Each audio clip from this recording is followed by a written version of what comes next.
Hi, I'm Tom Sheridan, and welcome to the 12 Tips of Christmas. 12 tips for anyone giving a presentation, speech, training, or sales pitch. These 12 tips will make you look and sound like a pro.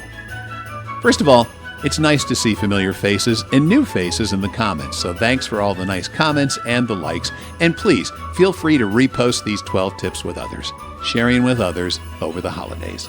It's just the right thing to do. Today is tip number 3, recording. So I thought, I should record it. But first, let's recap on 1 and 2.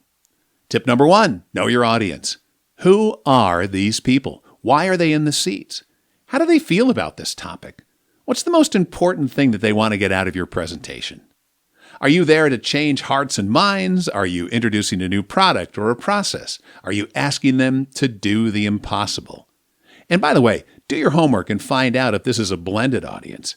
Is this the C-suite, managers, their teams, a blend of all three? Do the same if this is an internal audience, maybe a new project team with people you haven't worked with in the past.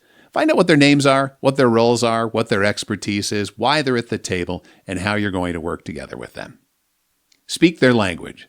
Be careful not to overdo it, but try to incorporate their language into your presentation. But only if you fully understand it. Don't fake it, they'll know. Number 2, writing the outline for your speech.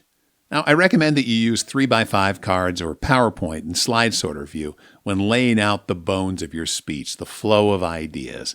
Lay it out in the correct order and check to see if you like the way that your ideas are flowing correctly from start to finish. Now, remember, it's just an outline for now, but it works great as a visual of the big picture from intro to the finish.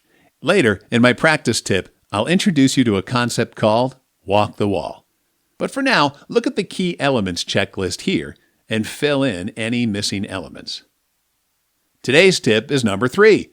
Record your speech. Well, you're really recording your outline because your speech isn't fully written yet.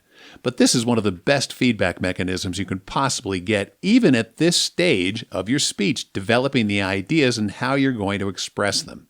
Now, any recording device will work.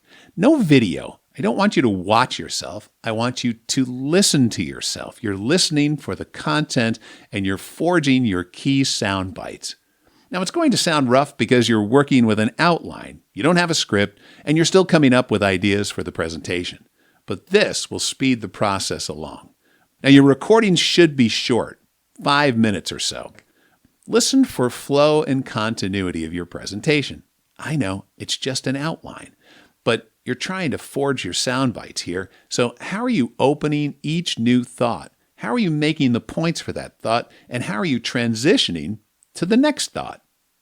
Does the audience really care about everything you've included? The best part about listening to your recording is that you get to be an audience member. So does the audience really care about everything you've included? This is a great way to edit out the fluff, and you'll need to, because one of the big takeaways you'll get from recording just the outline is that it's taking much longer than you thought. And you probably don't have as much time as you'd like at a speech, so this will help you edit. Edit, edit, edit. Be ruthless. Cut out the fluff. Wouldn't you rather sit through a shorter but relevant presentation? Listening to the playback of your outline will make you a much better writer. Remember, you're listening for content and flow. Don't get freaked out about your voice or your delivery style. We'll work on that a little bit later in another tip during the 12 Tips of Christmas.